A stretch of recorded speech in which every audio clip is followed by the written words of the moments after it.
Do you know that feeling when you've invested years into a television show, connected with its characters, and then suddenly, it's like the ground shifts right beneath your feet? Like the show you started watching is somehow mutating into something else entirely right in front of you.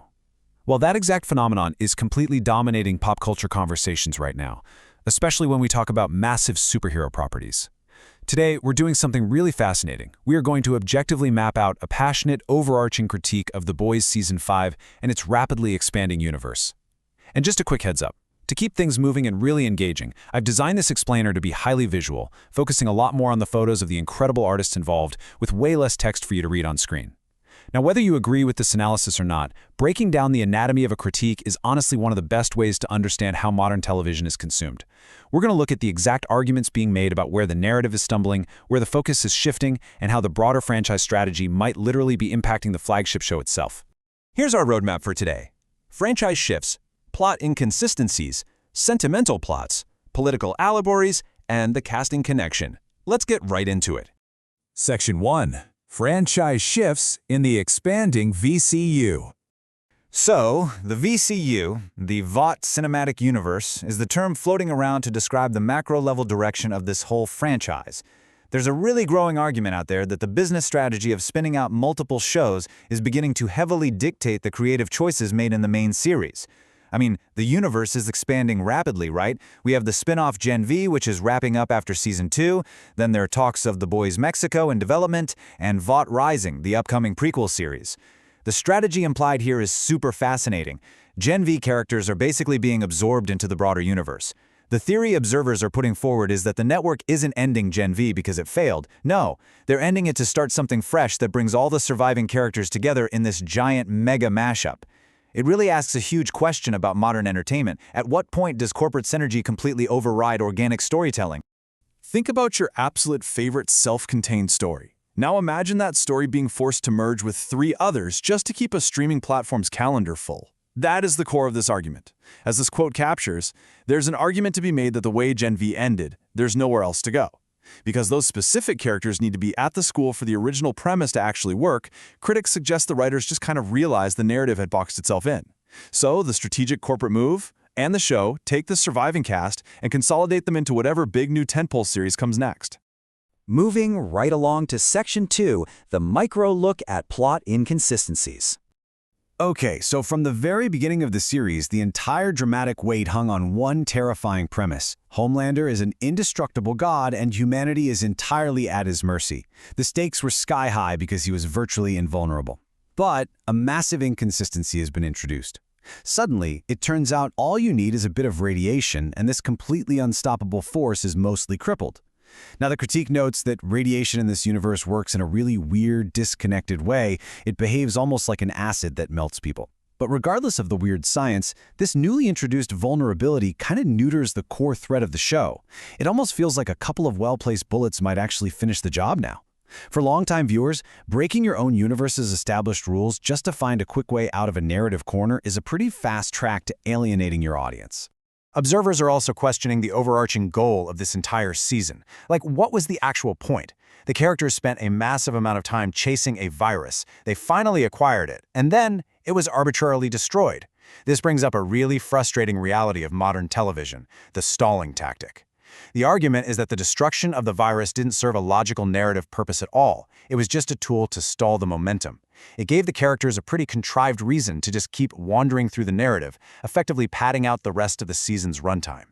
And that brings us to a major divergence from the original source material. In the comic books, there is this earth-shattering twist where the silent character Black Noir is revealed to be a clone of Homelander, a built-in failsafe created by the corporation just in case Homelander ever went totally rogue.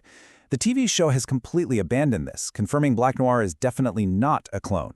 Which begs the question, when an adaptation completely drops its original ending, does it elevate the story with a fresh surprise, or does it permanently remove its narrative safety net? Critics argue this was a deliberate choice to keep Homelander as the singular, unreplaceable bad guy, which completely alters the trajectory of the endgame. Section 3. A shift towards sentimental plots. A big part of the critique is that the sharp, cynical, and relentlessly action-driven edge of the series is allegedly being traded in for highly sentimental, feelings-based subplots. For example, we see Starlight reconnecting with her father. It's a delayed family reunion that fundamentally shifts the pacing of a show that's nearing its finale. Then we have Huey spending a lot of time addressing his past trauma.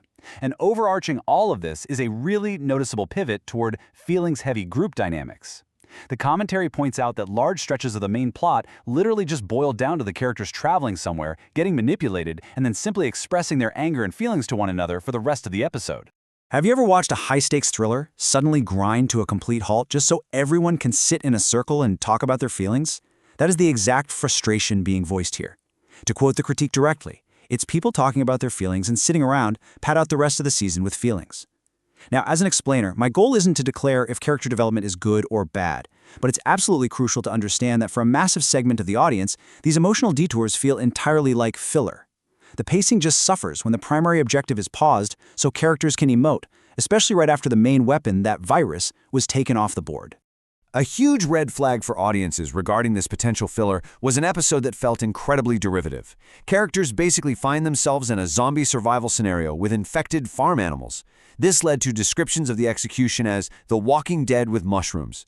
What's kind of fascinating is the meta-joke aspect of it all. The show actively hangs a lantern on this, having a character directly compare their situation to the video game The Last of Us.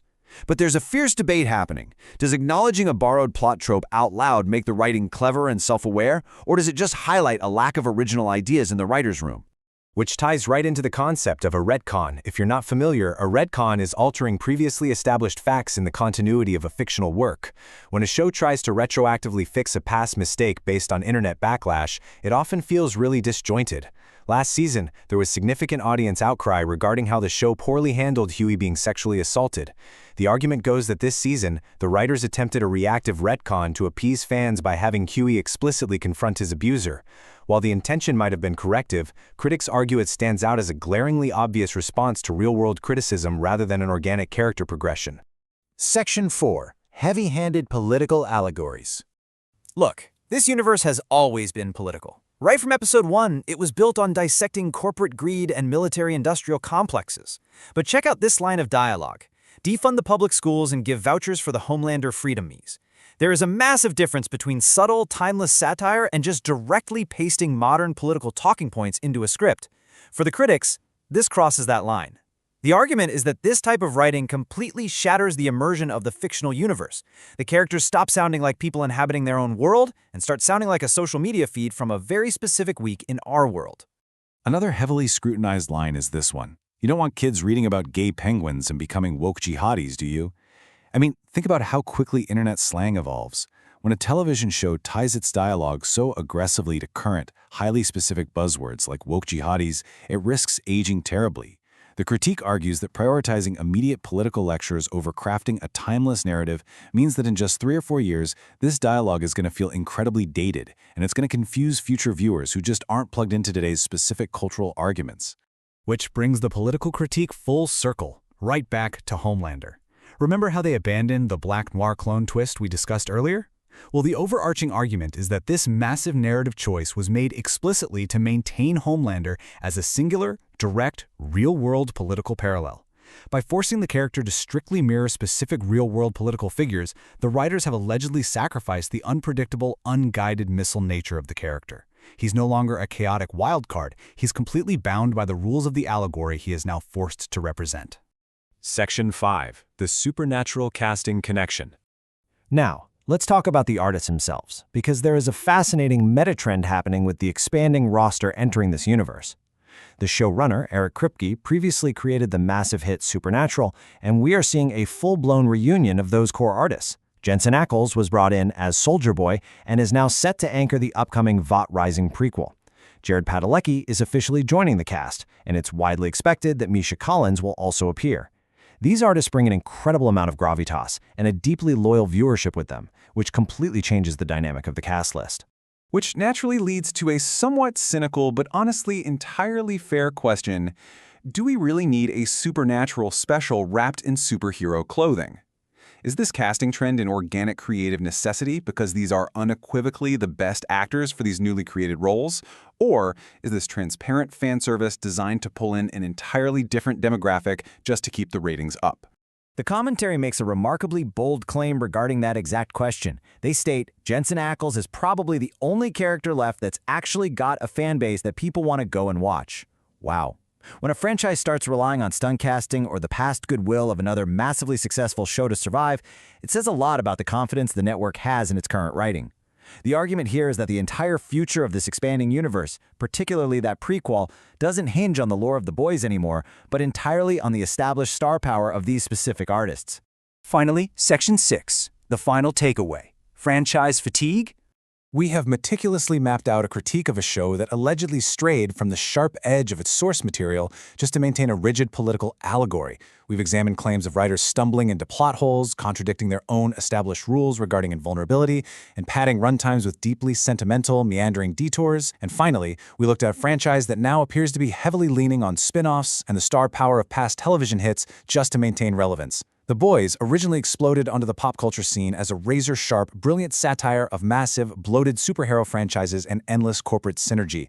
But looking at this expansive, multi-layered critique, is The Boys now suffering from the exact same franchise fatigue it was originally created to mock? It's a deeply provocative question, and one that absolutely changes how you view the landscape of modern streaming television. Thank you so much for joining me for this explainer. Keep analyzing the media you consume, keep questioning the narrative, and I'll see you next time as we unpack another fascinating topic.